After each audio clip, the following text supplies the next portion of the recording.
Então, gente, como vocês sabem, eu tenho trazido aqui para o canal, na minha websérie, né, que eu dividi em gêneros, os 5 melhores filmes, com uma menção honrosa em cada um dos gêneros, na minha opinião pessoal, vamos dizer, né, na minha opinião de crítico de cinema, né, porque eu virei isso agora, né, crítico literário de cinema, os 5 melhores filmes da década, dividido por gênero, com a minha menção honrosa, onde eu trago as curiosidades, a minha experiência pessoal, assistindo esses filmes, né, algumas coisas, algumas percepções.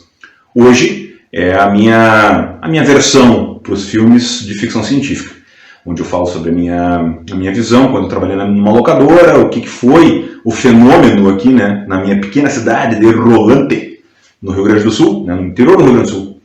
E o que eu vi nesses filmes, né, por que eles me chamaram tanto a atenção e por que a arte do cinema faz tanto sentido para mim, né, e o que eu tenho sentido falta nos filmes de hoje. Nós já tivemos vários gêneros e hoje é um dos gêneros que eu mais gosto e que, vamos lá, né, me moldaram como espectador de cinema. Então, vamos à primeira indicação em um dos filmes que eu acho que, assim, ó, é um filme perfeito. Vamos lá?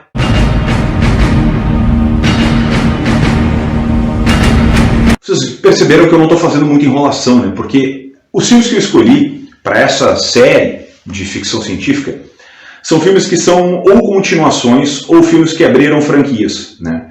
E dentro desse contexto eles acabam, eu tenho que falar muito deles, sabe? Porque eles não fazem só eles não abriram uma coisa só, sabe? Eles abriram todo um universo. E dentro desse universo eles se estendem em muita coisa. Então eu vou ter bastante informações para passar para vocês, até para poder contextualizar tudo. Esse filme específico que abre a lista, para mim talvez seja o filme perfeito que consegue unificar uma expansão de universo, um filme de ação, um filme de ficção científica, tudo junto, em personagens, em tudo, né, em tudo que ele representa para o universo de ficção científica. E para mim, a franquia deveria ter terminado aqui. Ela não precisava ter continuado, porque qualquer coisa que foi feita depois, para mim, não faz sentido nenhum na história. Eu estou falando do Exterminador do Futuro 2, o julgamento final. Foi lançado em 1991, tem 137 minutos, e ele simplesmente explodiu a carreira do Arnold Schwarzenegger de uma maneira assim, meu Deus do céu, esse cara ganhou muito dinheiro. Foi dirigido pelo James Cameron, né, e ele é a expansão perfeita do Exterminador do Futuro. Ele é a sequência perfeita de um filme que já tinha tudo, né, já era um filme perfeito, já era um filme que tinha todo um universo, já tinha criado toda uma situação e tal. Porque vamos lá, né, gente, o James Cameron conseguiu unir viagem no tempo, né, Apocalipse, o homem explodindo tudo, guerra com as máquinas, que faz todo sentido dentro do universo da ficção científica, né, e volta no tempo, enfim, sabe, todos aqueles conceitos ele conseguiu juntar tudo numa história só. E, cara, isso faz muito sentido para a ficção científica e para quem está vivendo aquele universo, né, quem está percebendo aquilo no cinema, isso é um troço muito legal, sabe? 3 bilhões de vidas humanas acabaram em 29 de agosto de 1997.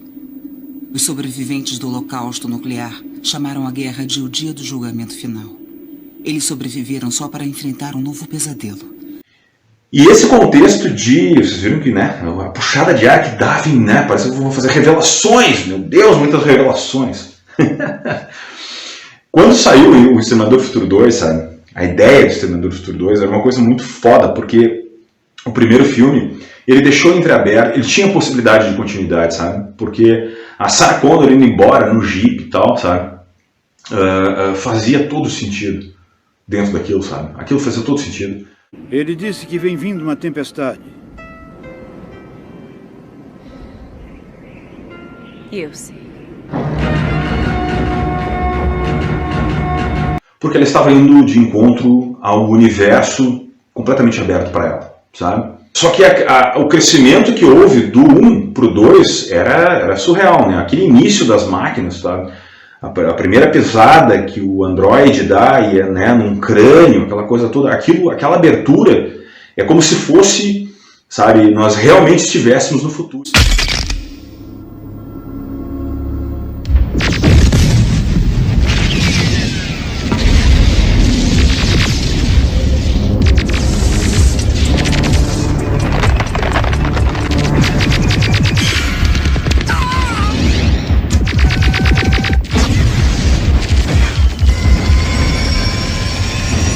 Quando o Exterminador do Futuro surgiu, o primeiro foi revolucionário e o 2 foi tão mais impactante, porque era uma situação onde nós estaríamos em pé de igualdade com o mundo das máquinas. Daí nós tínhamos o Schwarzenegger do nosso lado. Caramba, cara, nós vamos chutar umas bundas agora. Só que não, as máquinas haviam evoluído.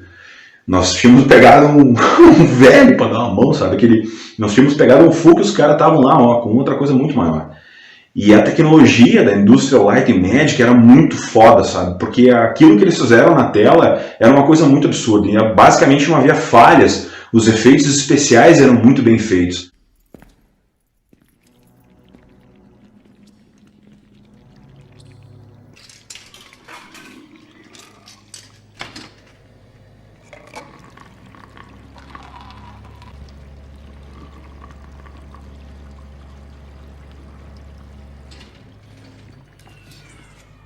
A cena de perseguição do Schwarzenegger com a moto, sabe? Toda aquela história, aquele contexto dele de motoqueiro, em cima de uma Harley com uma 12, sabe? Engatilhando aquele Winchester dele. Era muito legal aquilo, sabe? Era muito legal aquilo.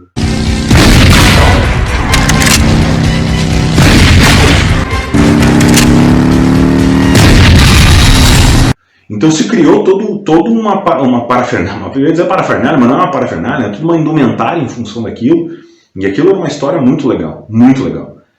Aí a ideia de que o John Connor era um rebelde, sabe, e ele já sabia o contexto, já sabia quem ele iria se tornar, sabe, e justamente por ele ter mandado o androide, né, que ele se afeiçoaria, ele sabia que ele se afeiçoaria ao androide, por que ele se afeiçoaria a ele. É muito legal isso, sabe? E a cabeça vai explodir na medida que o filme vai andando, aquilo, sabe? Aquilo tudo vai se relacionando, se correlacionando uma coisa com a outra, sabe? E o filme foi envolto em um monte de polêmicas em função da Linda Hamilton, que ela, na época, ela foi muito criticada porque ela foi muito masculinizada, né?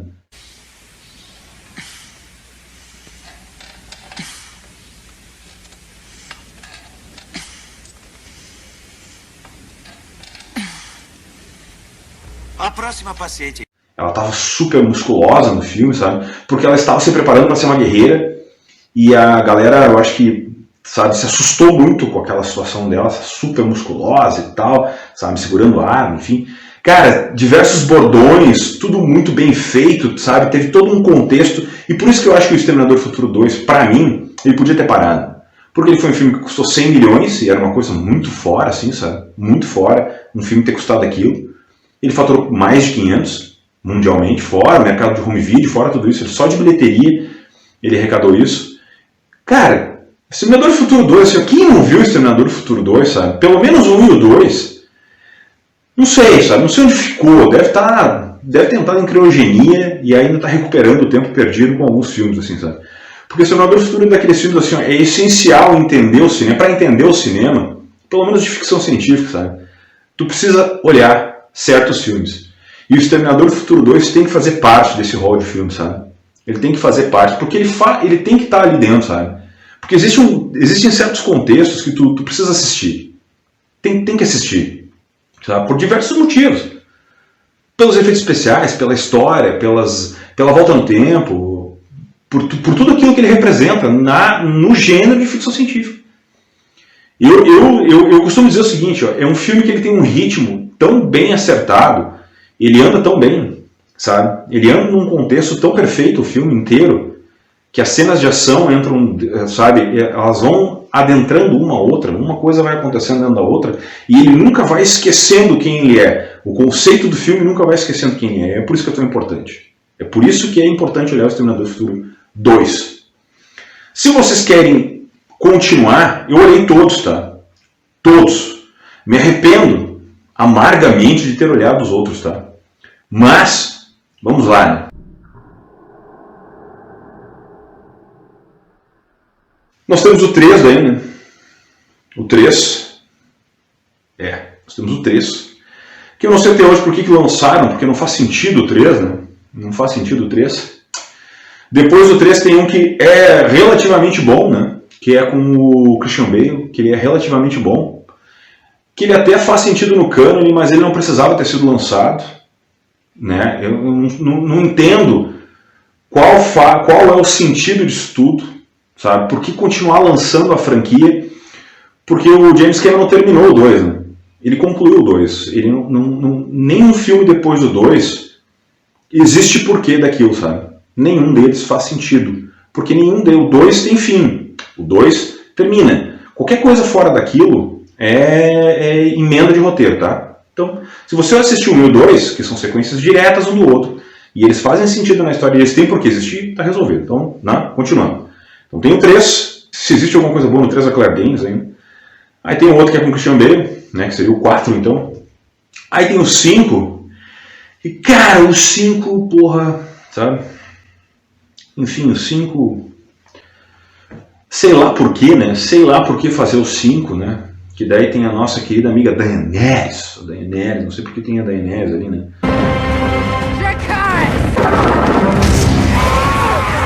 Que é a Emilia Clarke, que, cara, sabe... Sei lá, sabe? Vai antes ainda, sabe? Eles querem puxar antes. E aí tem esse último agora, que é o 6, então, né? Que se você não olhou ele, né? Que na teoria... Ele se passaria depois do segundo agora, né? Eles deram um jeito de colocar ele no meio, no cânone ali, você não olha, porque ele acaba com o final do 2, então nem olhe, porque eu não recomendo olhar, tá? Que é uma merda. É uma merda. Voltando ao 2, que é o principal do nosso negócio aqui, né? Ele venceu 4 Oscars. Eu tenho uma palhinha aqui, né? Efeitos visuais, efeitos sonoros, edição de som e maquiagem, né? 5. E ele também foi indicado a melhor fotografia e melhor montagem e edição. Muito bom, né? Muito bom. O filme realmente é muito bom. Ele tem no elenco Arnold Schwarzenegger, Linda Hamilton, Edward Furlong e o nosso amigo Robert Patrick como o T-1000. O Robert Patrick acabou meio que ficando no ostracismo, como basicamente todos os vilões do Exterminador. Ele acabou fazendo muita coisa voltado para a televisão. O Edward Furlong, que era para ter voltado nessa última sequência, acabou não voltando porque ele andou falando umas bobagens no Twitter e ele acabou sendo cancelado, infelizmente agora. Mas ele fez algumas outras coisas nos anos 90, ele fez o Pet Sematary 2, quando ele ainda era um garoto, e ele também fez um filme que vai ser citado na parte cult dos filmes cult, né, que eu estou revelando agora, que ele ainda vai ser citado nos filmes cult dos anos 90, que é... não vou dizer qual filme...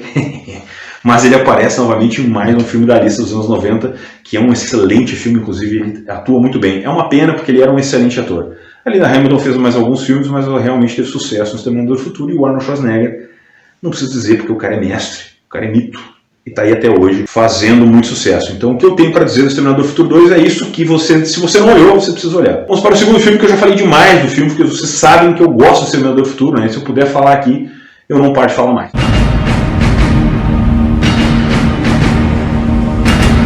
Lançado em 1993, dirigido por ninguém menos que o mago Steven Spielberg e baseado no livro do mestre Michael Crichton, né?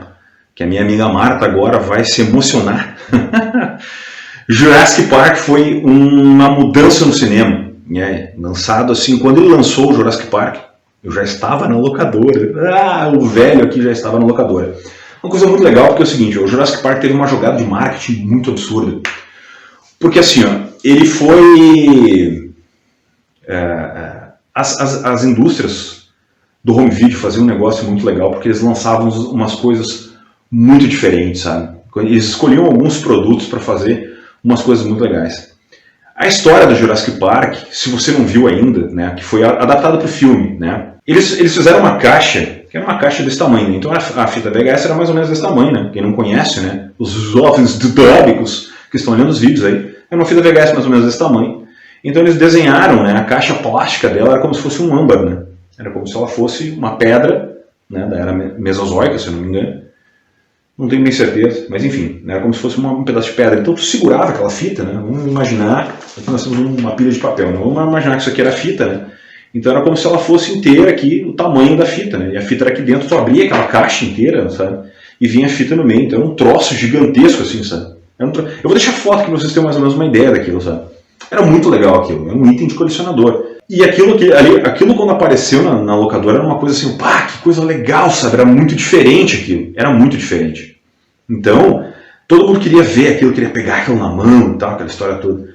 Porque todo o contexto do filme faz parte disso, né? Vamos lá. Eles pegaram o DNA de um dinossauro que ficou preso no âmbar de uma árvore, porque um mosquito picou um dinossauro lá na época. 100 million years ago, there were mosquitoes, just like today.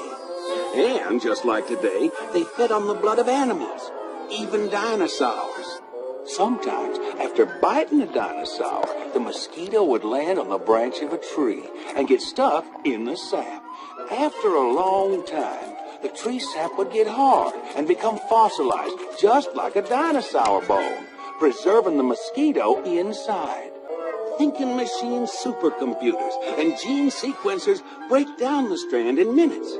And virtual reality displays show our geneticists the gaps in the DNA sequence. We use the complete DNA of a frog to fill in the holes and complete the code.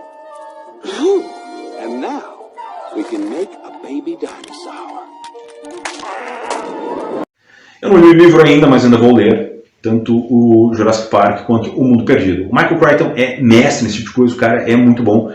Eu li o Congo, que é livro dele, o cara escreve super bem, parece que tu te acha o Sheldon do The Big Bang Theory, que depois tu termina de ler um livro dele porque tu te acha super inteligente. Que tu vai sair dali realmente desenvolvendo uma técnica, ou vai ganhar um Nobel depois que tu lê o livro dele. Quando saiu o Jurassic Park, nos cinemas principalmente, eram artes muito simples. Era só o logo que está aqui. Era só isso que tinha, era só o logo, tu só via isso. Mas quando começou a sair os primeiros trailers, era tudo muito misterioso, porque o Spielberg é mestre, né? Ele é até hoje, mestre nesse tipo de coisa, porque ele te deixa muito curioso. E ele brincou com a curiosidade das pessoas durante o tempo inteiro de lançamento desse filme. É surreal o que esse cara fez, é surreal. Então assim, tu começava a olhar o filme, sabe? E ele não mostrava, assim como ele fez no Tubarão, né? Que ele vai mostrando o filme, ele vai brincando contigo durante o... Tubarão é assim, ele fica 40 minutos do filme, tu não vê o maldito tubarão, tu vê só a barbatana deles zanzando e aquela música, né? 40 minutos do filme. O Jurassic Park é muito parecido com isso, ele faz mais ou menos aquele mesmo suspense, até que os caras realmente estão lá dentro do negócio, lá que daí ele vê o primeiro Brachiosauro.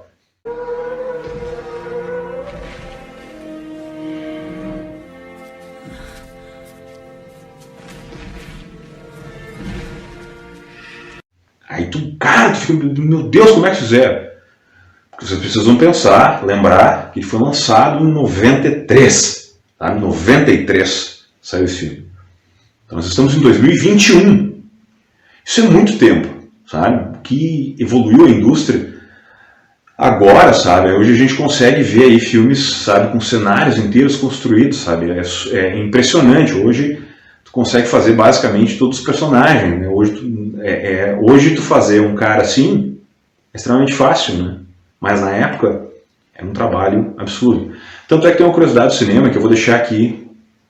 Eu vou sair fora da tela e vou deixar essa parte mostrando para vocês. Nessa cena específica, que vai começar agora, eu vou narrando para vocês. Vocês estão vendo que o Tiranossauro Rex agora ele está atacando esse carro, certo? Durante essa cena aqui, todos os caras que estavam desenvolvendo a parte de direitos de efeitos especiais, aquela coisa toda, eles fizeram essa cena aqui sem ser ela na chuva, né? Porém, o Spielberg tinha cismado que essa cena aqui não ia, que ela seria na chuva. E eles brigaram até o último minuto para que essa cena não fosse na chuva, porque ela daria muito trabalho, então seria uma cena muito complicada de se fazer, porque vocês imaginam que tudo isso aqui, nada disso aqui é real, né? Porque o Tiranossauro não é real. Imaginem a quantidade de trabalho que esses técnicos tiveram para fazer só a pisada dele na lama. Vocês estão vendo que a pisada não existe, né? Porque a perna dele não existe, mas a lama sim, né? É engraçado isso, né? Voltando para mim então, né? O Spielberg foi muito específico. Essa cena tem que ser na chuva. E isso é que diferencia, e é isso que eu sinto falta hoje nos diretores. São essas coisas. A capacidade visionária do diretor de chegar e dizer o seguinte: essa cena tem que ser na chuva. E o cara da técnica dizer: não dá para fazer, não tem que dar. Vai sair, essa cena vai ser na chuva. E ele tanto insistiu até que ela realmente saiu, ela foi feita na chuva. E ela tem esse impacto visual até hoje, porque ela foi feita na chuva. É isso que eu sinto falta. É isso que está faltando no cinema. E o Jurassic Park tem esse peso inteiro E ele é uma franquia rentável até hoje, porque o primeiro Jurassic Park foi feito com esse esmero, foi feito com a visão de um gênio, que é o Spielberg, que faz com que ele dê dinheiro até hoje e que ele se transformou no que ele se transformou. E tem o peso no cinema que ele tem até hoje justamente por causa disso. Para vocês terem uma ideia, o Jurassic Park teve um orçamento de 63 milhões. E ele faturou 1 bilhão e 29 milhões. Vou repetir, 1 bilhão e 29 milhões. Ele ficou por muitos anos entre as primeiras 5 bilheterias do cinema. Porque é o Spielberg que fez. Porque o filme é bom pra caramba. Se você olhar o Jurassic Park até hoje, ele é muito bom. Ele teve no elenco Sam Neill, Laura Dern e o Samuel Jackson pitando. Meu Deus, o que esse homem pitou nesse filme. Deus o livre. Me admiro que ele conseguiu correr no Nick Fury. Ele pitou muito. De todos esses do elenco, o único que continua ainda, que esteve em todos os filmes da franquia, foi o vilão, o B.D. Wong, que ainda é o vilão até hoje. Ele ainda aparece na franquia e ele continua aparecendo. Ele ainda está em todos os Jurassic Park, ele continua aparecendo e ele provavelmente vai ser o vilão no próximo. Continua aí, ó, firme e forte como um bom vilão. Enfim, o Jurassic Park teve 4 sequências, então, né? O primeiro, então, o Jurassic Park, depois ele teve o Jurassic Park, que é o The Lost World, que teve a sequência ainda em 97, que retornou para o elenco o Jeff Goldblum e a adição da Julianne Moore. O Jeff Goldblum estava no primeiro filme, tá? Depois ele teve o Jurassic Park 3, então completando a trilogia. Depois lá em 2001 teve o Jurassic World, já com Chris Pratt, e a Bryce Dallas Howard. E o terceiro que é o Jurassic World Fallen Kingdom. O Jurassic Park, para mim, né, faz parte daquelas sequências de filmes dos anos 90 que eles, assim como o De Volta para o Futuro nos anos 80, que eles fazem parte dos contextos do cinema. São filmes atemporais, eles precisam ser olhados. Assim como antes eu falei do Exterminador do Futuro, acho que todos esses filmes que eu tenho trazido dos anos 90, a websérie, o propósito da websérie é esse, sabe? Trazer filmes atemporais, trazer filmes que fazem a diferença no cinema, sabe? Eu vejo muita gente falando do cinema e tal, aquela história toda. Eu vejo muito crítico hoje no cinema, sabe? Muita gente falando muita coisa e é todo mundo muito entendido, sabe? Mas eu vejo muito pouco repertório. Eu vejo muita gente com muito pouco conhecimento. Isso me preocupa um pouco, sabe? Por isso que eu resolvi fazer a websérie. Eu acho que talvez essa seja a primeira vez que eu falo, num dos episódios. Se vocês forem olhar os outros episódios, existe uma coesão nos filmes que eu escolhi, sabe? Todos eles têm um porquê de estarem ali. Eles montam uma ideia de contexto, eles montam uma ideia de por que você está olhando os filmes. Que tipo de espectador de cinema que você é. E vamos lá, gente, são filmes pipoca, sabe? O Jurassic Park é pipoca. Não tem que olhar Casablanca. Não estou pedindo para tu olhar Casablanca, estou pedindo para tu olhar Jurassic Park. É divertido, é engraçado, ele faz parte de um escritor interessantíssimo, sabe? Estou pedindo para tu olhar Exterminador do Futuro. É bom, é divertido, tem ação, sabe? Não é isso. Eu não quero que tu, sabe? Tu não tem que olhar Cidadão Kane, não é isso. Só que eu acho que tem muita gente falando muita coisa sobre questão de filme, a única coisa que conhece é o filme da Marvel. Só isso, certo? Então, sem entrar em muitas delongas nesse sentido, porque depois a gente vai fazer um vídeo falando só sobre, né, as finalizações dos filmes. Então vamos lá para a nossa próxima atração dos filmes de ficção dos anos 90. Vamos lá!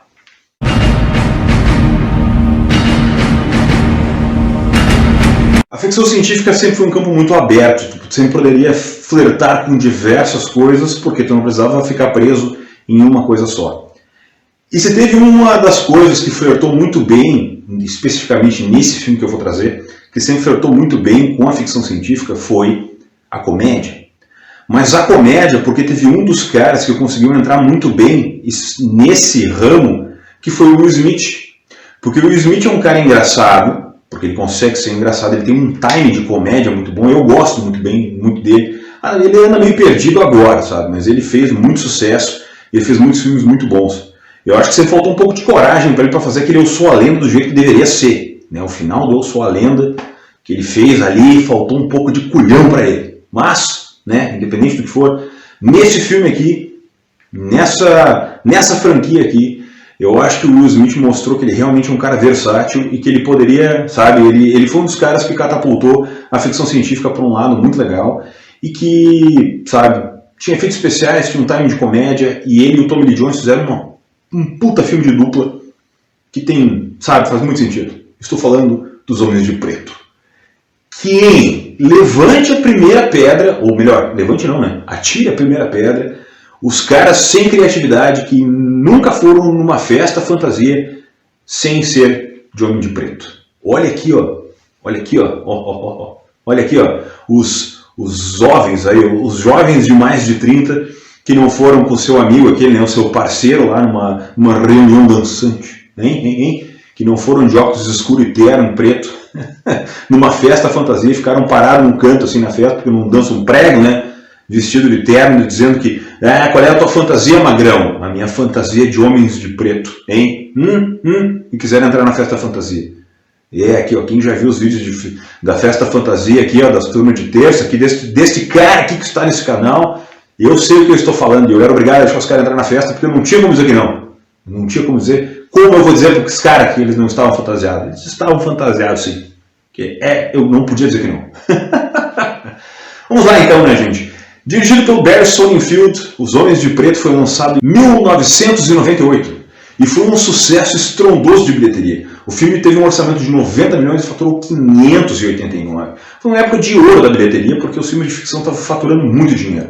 Ele tem tudo, ele tem comédia, ele tem ficção científica, ele tem efeitos especiais muito, muito bons. Lembra do botão vermelho? Claro. Aperte o botão vermelho. E deve botar o cinto. É o carro!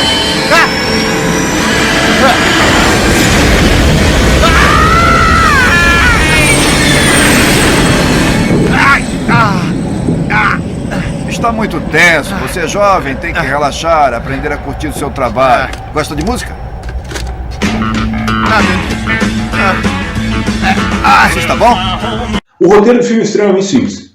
Uma agência do governo está procurando um cara para dar uma mão ali, né, para ir atrás de alienígenas. Basicamente isso aí, gente. Não tem muito o que inventar. O negócio é esse aí mesmo. E aí acaba juntando dois caras muito talentosos, que é o Tommy Lee Jones, que é um ator excepcional. Eu gosto muito do Tommy Lee Jones, sempre gostei. Acho que ele é um cara super versátil. Ele fez muitos atores, muitos atores. Ele fez muitos papéis muito bons na carreira inteira dele, sabe? Ele é um cara, sabe? Tommy Lee Jones é muito foda. Tanto é que ele, né, foi citado aí nos filmes de ação aí, junto com um mito Harrison Ford, que eu já disse para vocês ali, eu já elogiei ele nos filmes de ação. E agora ele veio trabalhar junto com o nosso amigo Will Smith. Tem que olhar, o Homem de Preto tem que olhar, né? Porque ele tem 3 sequências e uma série de TV, né, que ele saiu, mas a série de TV é em desenho animado. Então assim, ele tem a sequência, o 2, o 3 e o 4. E o 4 ele conseguiu fazer um negócio muito legal, que é a história do Josh Brolin, né? Que o Josh Brolin faz o K mais novo, né? Hã? Sua garota, o nome dela? Darren. Staron. E cara, é impressionante o que o Josh Brolin conseguiu fazer, né? Porque conseguiu fazer o Tommy Lee Jones igualzinho, né? Eu achei muito legal, uma sacada muito legal. Viagem no tempo, um troço muito legal, muito legal. Enfim, Homens de Preto é um filme exceção pra mim, sabe? Porque eu acho que eles conseguiram unir bem. Eu não sou um cara muito de comédia, sabe? Pra mim, comédia é um problema. Eu tenho que me pegar. A comédia tem que ser, pra mim, tem que ser o timing, sabe?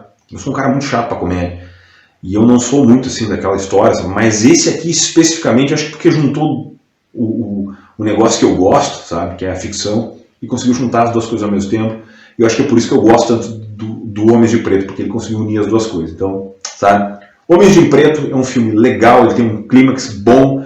A Linda Fiorentino está muito legal no filme também, ela é uma excelente atriz, é uma pena que ela sumiu, né? Eu acho que ela não conseguiu mais alguns papéis, porque eu gostava dela, acho uma atriz muito, muito bonita, sabe? Muito bonita.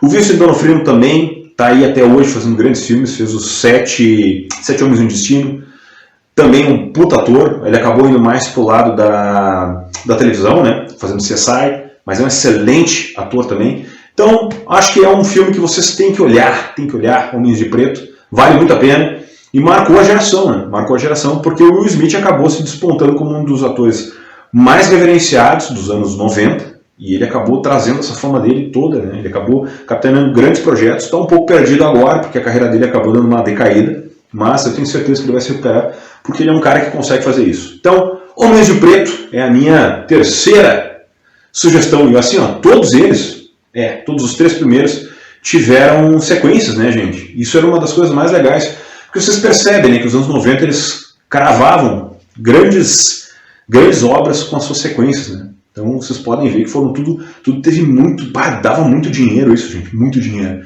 E eles venciam muito Oscar, sabe? Porque eram Oscars, normalmente eram Oscars de efeitos visuais, efeitos práticos, efeitos de maquiagem, sabe? Eram todas essas partes mais técnicas. Porque, claro, eram filmes mais para isso, sabe? Mas eram coisas muito legais, sabe? Muito legais mesmo. Então vamos para o próximo da lista.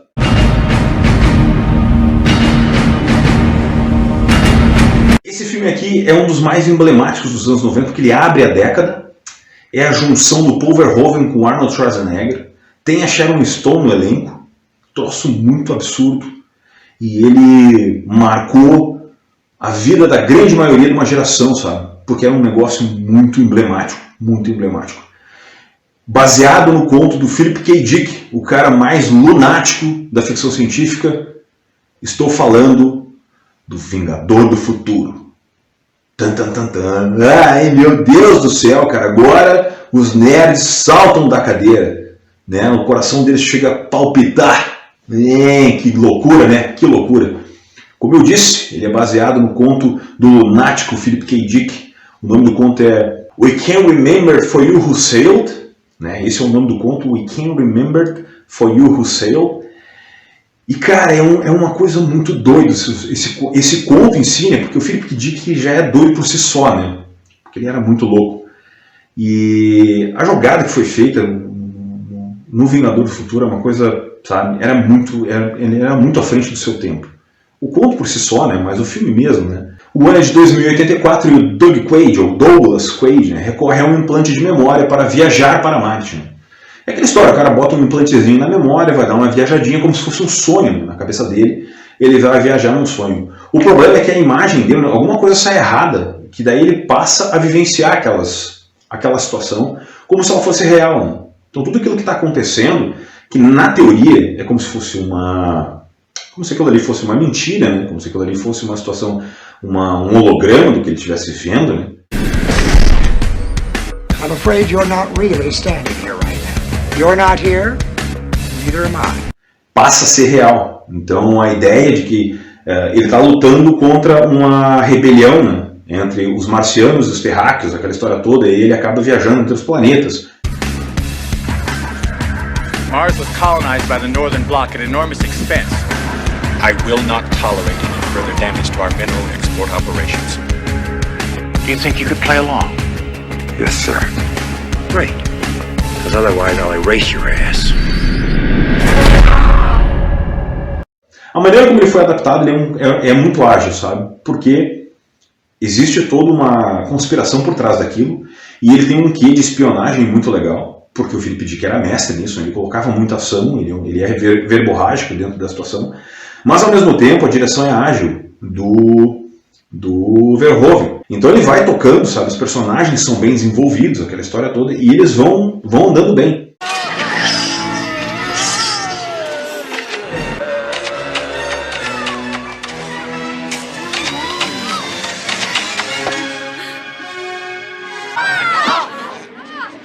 Preparem-se para a surpresa! Porém, existem algumas falhas de narrativas no meio ali, sabe? Ele dá uma embolada no meio do caminho, sabe?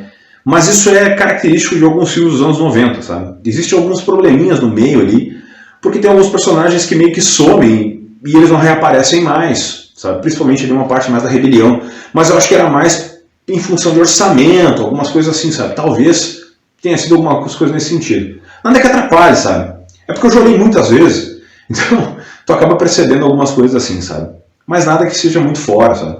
Vocês vão perceber certas coisas quando vocês começarem a olhar os filmes, como eu, por exemplo, já olhei algumas coisas muito absurdas, sabe? Eu tenho diversos erros de gravação que aconteceram, principalmente, tipo, no Exterminador do Futuro 2, por exemplo, tem alguns erros muito grotescos, sabe, de continuidade. Mas eu olhei mais de 60 vezes aquele filme. Tenho certeza, vocês vão dizer, não olhou 60. Sim, eu olhei porque eu tinha fita em casa, e eu olhava todo dia, meio-dia, quando eu voltava da aula, sabe? E eu botava ele para olhar, então, tirava, depois do almoço, e botava de novo todo dia, sabe? Então, o Vingador do Futuro não era muito diferente disso, não, porque eu tinha lá em casa também. Então, só ia intercalando uma com a outra. Então, o contexto era mais ou menos esse aí, sabe? Mas eu acho que faz todo sentido, sabe? É um filme de espionagem, é um filme de ação. Tem umas corridas muito legais, foi muito bom, eu tenho que olhar de novo. Tem que olhar de novo, sabe? Pra deixar ele fresco na memória. Ele precisa ficar fresco na memória. O filme custou entre 50 e 60 milhões, faturou 260, sabe? Para um filme de ficção, anos 90, nossa, puta sucesso. Deixou o Schwarzenegger na crista da onda. O Schwarzenegger, ele teve uma coisa seguinte, é preciso elevar esse contexto, tá? Vocês já perceberam que, né, eu fui colocando ele, né, nos hypes, né? Por que eu fui colocando ele nos hypes? O Schwarzenegger sempre teve uma capacidade muito grande de escolher bem os seus papéis. Teve muito pouco filme ruim do Schwarzenegger, sabe? Ele soube escolher muito bem os seus papéis, em basicamente todos eles. Todos os filmes que ele fez, ele escolheu muito bem. Então, esse aqui é mais um deles, sabe? O Stallone foi piorzinho, assim, dentro dos filmes que ele fez nos anos 90, ele teve alguns filmes mais ruins, assim. Mas o Schwarzenegger sempre escolheu muito bem os seus papéis. Continuando, além dele, nós temos então a Sharon Stone, que depois desse aqui ele acabou trabalhando com o Verhoeven, no Instinto Selvagem, que foi o grande sucesso dela com o Verhoeven. Uma das curiosidades foi o seguinte, ó, foi escrita uma continuação, especificamente do Vingador Futuro, em função do sucesso que ele fez. O personagem, o Douglas Crane, então, ele seria um policial aposentado, então não, ele daria continuidade ao carreira dele de policial, né? E o 2, o Total Recall, que é o nome do filme, o Total Recall 2 seria baseado no conto também do Philip Dick, chamado Minority Report. Porém, acabou não dando certo a agenda, enfim, aquela história toda, e aí o que aconteceu? Anos mais tarde, o Steven Spielberg filmou o Minority Report com o Tom Cruise.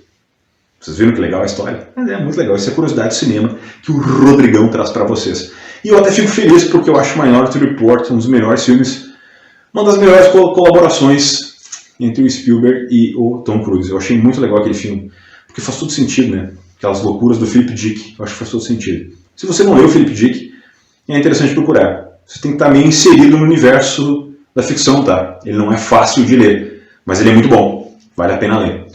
Os meus amigos aí, Fernando e Henrique, aí, vão ficar muito felizes que eu estou citando Philip Dick, né? Que eles são apaixonados por isso. Minha amiga Laura também vai sentir o coração palpitar mais forte. Vamos lá, mais um filme da menção honrosa.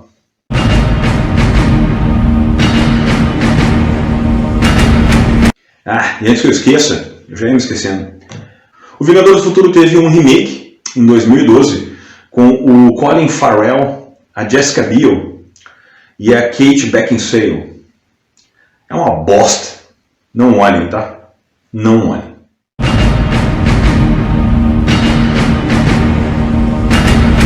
Como eu disse para vocês, o filme de ficção científica sempre conseguiu flertar muito bem com outros estilos. Ação, aventura, ficção e a comédia. E aí teve um cara que conseguiu, que é o diretor Roland Emmerich, que conseguiu juntar mais um estilo, que é o estilo catástrofe, explosão, desgraceira. E esse cara consegue fazer um cinema muito absurdo, porque ele explode o mundo. O negócio dele é explodir a Casa Branca. Não tem um filme dele que a Casa Branca não é explodida.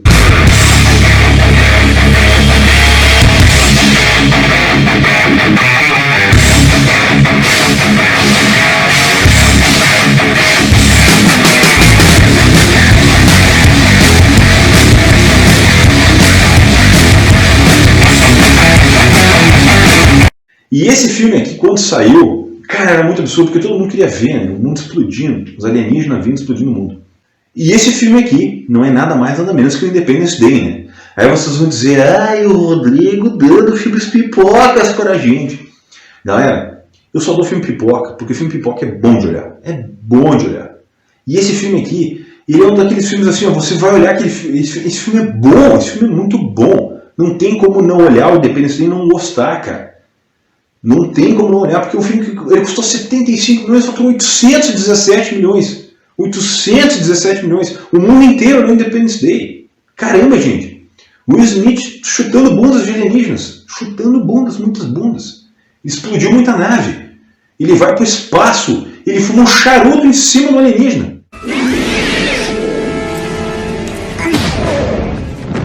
Welcome to Earth.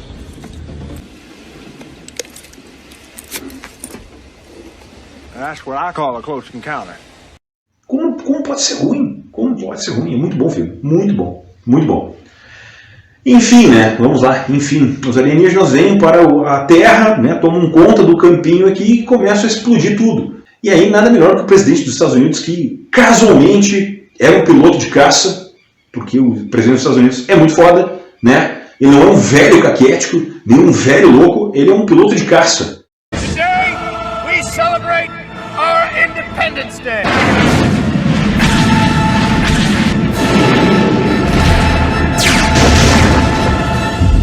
Né? Então, né? Nada melhor do que tu ter um presidente pronto para subir um caça e atirar mísseis num... Ai meu Deus, a gente tá muito na merda. Atirar mísseis numa nave alienígena, que daí os caras vão lá e conseguem fazer tudo que tem que fazer. Cara, é muito bom esse filme, é muito bom. Vocês precisam olhar o Independence Day, porque o Independence Day vale a pena ser olhado.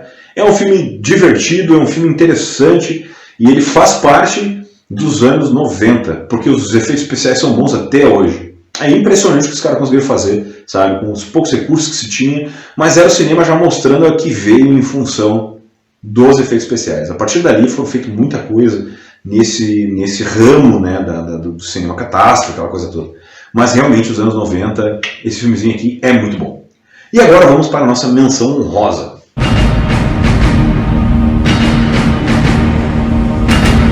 Eu não ia falar desse aqui, tá? Mas é que assim, ó, sabe quando ele é ruim, mas ele é tão ruim que ele é bom? Sabe? Quando ele passa daquela linha de que ele ultrapassa a ruindade, ele se torna muito bom? Pois então é esse caso aqui. Dirigido pelo Paul Verhoeven, lançado em 1997, Tropas Estelares. Sim, ó, vocês podem falar o que vocês quiserem, mas eu acho muito bom esse filme. É muito bom. Porque assim, ó, não tem nada mais legal do que ver aquele bando de ator ruim tentando atuar num filme, matando barata gigante num planeta desolado. Não tem nada mais legal do que isso, sabe? Desmembrando gente, voando sangue para tudo que é lado e resto de barata. Então assim, ó, o filme é bom, eu gosto. Vocês até podem me xingar. Se vocês não gostarem desse filme, eu até entendo. Mas eu gosto. Então assim, ó, quem quer ver uma sangueira, quem quer ver uns pedaços de gente voando, o caminho é esse aí. Então, Tropas Estelares é a menção honrosa, beleza? Pergunta do Rodrigão.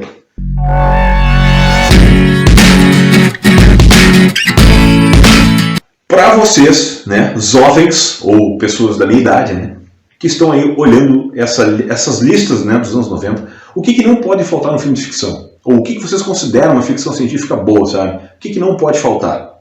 Respondem nos comentários e me sugiram uma ficção, pode ser de qualquer época que eu não tenha visto, porque eu estou precisando de uma lista de filmes bons, tá? Então me digam aí uma ficção científica que vocês tenham visto ultimamente e que vocês tenham gostado. Certo, galera? Semana que vem tem mais. As listas estão ficando muito boas. Ainda tem comédia, ainda tem terror, tem mais um monte de coisa para sair. Certo, galera? Forte abraço a todos. Muito obrigado pela audiência. Tchau!